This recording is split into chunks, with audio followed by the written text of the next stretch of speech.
They're trained to kill. Battleground 30,000 feet high. Hey, what are you trying to light here? Guys trying to light the building! Hello, I was a federal air marshal for close to a decade. I am now going to rate specific movie scenes in movies that depicted an air marshal. They've been on and off for the last 20 years. Most of them were comedies, but I'm going to rate them from a scale of 0 and 10 to see how accurate they portrayed the air marshal in these scenes. And also there was one movie, a full-length feature movie about an air marshal, and I'll rate that one as well. So here is that first movie clip. No carry-on, huh? No. Yeah, I noticed. I know she didn't put anything in the overhead bin either. And I get it. I want you to know, protect and serve, Air Marshal style. What? I don't want to infringe on your privacy, man. I really appreciate what you do for this country. And I respect the hell out of you. All right, off the bat, I'm going to tell you what I rate this movie scene at. I'm going to rate it as an 8. And the reason why I'm going to rate it so high, it'll probably be the highest rating you will get, is because this scene here depicted something I had to deal with almost every day at the beginning of the program. Now, let me explain to you why. The first director's name was Thomas Quinn. He was a retired Secret Service agent. He had no idea what the hell he was doing. First thing he did was institute a dress policy. So we had to wear a minimum of a sport coat, long sleeve shirt, collared, slacks, dress shoes. We had to cut our hair military style, and we couldn't have facial hair. So it was ridiculous. Everybody knew who we were. And what makes matters worse, we had to pre-board the airplane before all the passengers. So I would get on the plane before everybody else, dressed like I was going to a meeting, almost looked like a Secret Service agent.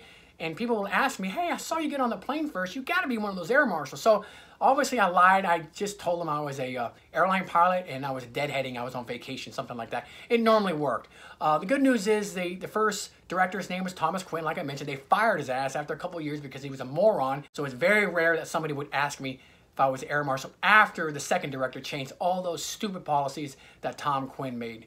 So anyways, like I said, I rated this as high as I could because this is probably the most realistic scene that I've seen in any movies as far as air marshals go. Calm down. I am calm. I just want my headset. Sir, our country is going through a very difficult time right now, and if you're not going to cooperate... I don't know where a headset ties into patriotism. Is there a problem here, sir? I don't think so. Can you come to the back of the plane with me so we can have a talk?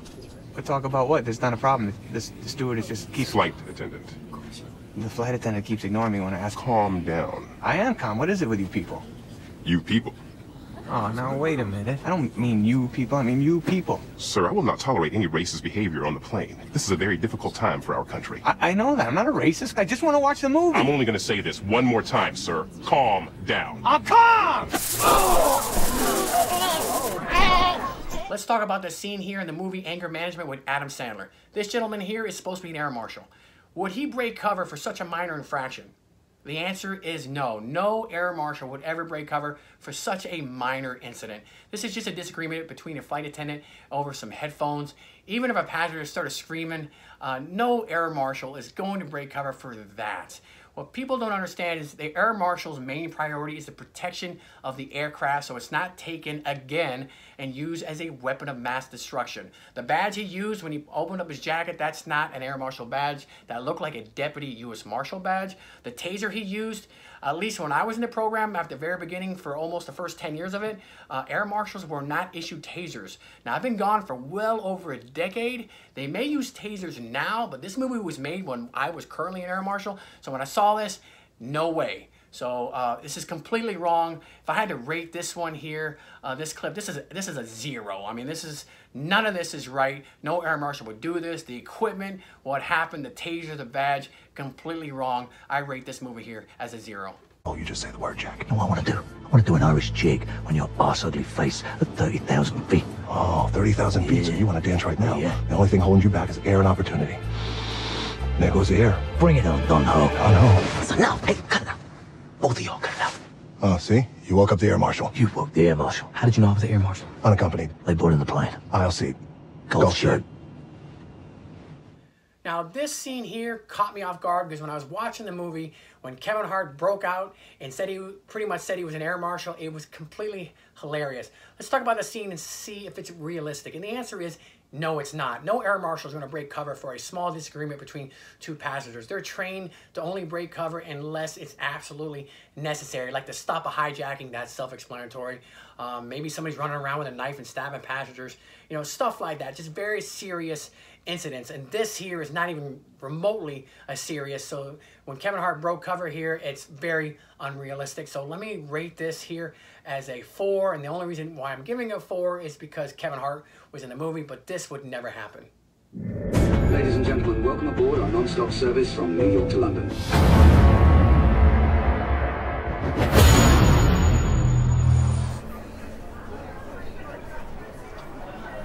Here you go, sir. Enjoy your flight. 2 minutes.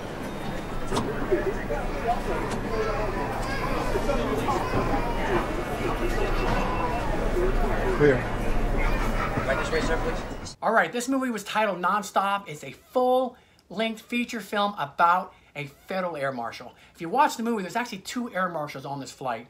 But anyways, if you watch the clip you just saw, there was a beginning of a trailer, and if you notice, there was a gun and a badge in there, and believe it or not, that was the correct gun and the correct badge. So right away, I'm going to rate this movie as a 5 just for that, for the correct gun and the right badge. Now, let's talk about the scene where he went to the security checkpoint. Did you guys notice a serious problem with that? He put his bag and his equipment on the x-ray conveyor belt. Then he stood in that machine when he puts his hands on the wall, which pretty much takes an x-ray shot underneath your clothes so TSA can see if you're hiding any explosives, guns, knives, or anything like that. Where the hell was his gun at?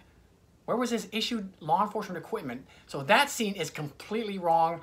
Maybe when they wrote this movie, they would have the audience believe that he got all of his equipment once he passed the TSA screening checkpoint. I can let you know right now, folks, domestically, when an air marshal is flying, he has his equipment with him when he leaves the house. So there is a procedure for a federal air marshal or any armed federal law enforcement officer to pass the TSA screening checkpoint. I won't divulge that information for obvious reasons, but this scene is wrong. At least this scene here, I give it a -25. But the movie was actually pretty interesting. Most of it's bullshit, excuse my language, but a pretty good movie, and is actually the only movie or scene depicting an air marshal so far that I've rated it above a 0. So again, I give it a 5. May I see your boarding pass? Yeah, well, funny thing about that. Come on. Come here.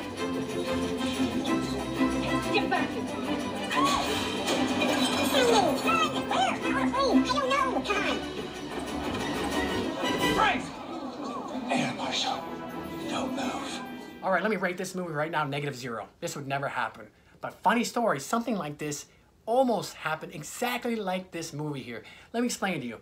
I was sitting in first class on this specific flight, and it was in the aisle seat. It was pre-dawn, so it was still dark outside, and we were going down the taxiway to the active runway. I had my newspaper out, I was reading the paper, and out of nowhere, this woman starts screaming. It startled me, so when I look up, I saw her getting out of her seat, so I thought I was about to clock in and get paid. So I undid my seatbelt, and that's when I realized more women were screaming. Then I looked up and more women were standing on top of their first class seats. So then I quickly reassessed. I looked down the aisleway to see if anybody was running down there like I was trained to do. I didn't see anybody coming from the rear, and I knew at that point it's got to be a cockroach or a rat or something running around. So make a long story short, we taxied back, and come to find out there was a first class passenger with a small box that did contain a hamster. It got loose. So it took a while for the flight crew and the woman who owned the hamster to get the hamster, put it back in its box. The woman was quickly escorted. She did not fly with us. So true story, this scenario here in this movie actually really happened. With the slight exception, I didn't break cover and flash my badge and tell the hamster he was under arrest. Air marshals are not responsible for rodents that are running around the airplane. So that was the last clip. I appreciate you guys watching this. I'm probably the first air marshal. I'm not an air marshal now. I left, was it 10.5 years ago.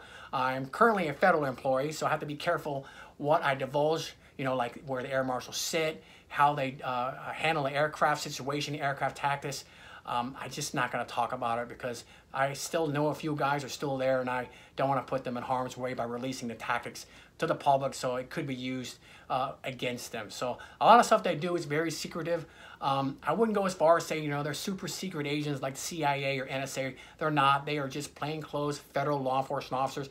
It's almost like a police officer who just wears plain clothes, who's sitting on an airplane to stop criminal activity. That's really who they are. Nothing to belittle what they do. It's a very boring job. It's very monotonous. So I don't know how anybody can do that specific job 20 years. Because when I was there, I flew 2 flights every day domestically, and it was probably about a 10-hour day. and I would say 7.5 of that was actually sitting on an airplane. So I don't know if you guys know, sitting in coach for 7 hours a day, 5 days a week is pretty just damaging on your body.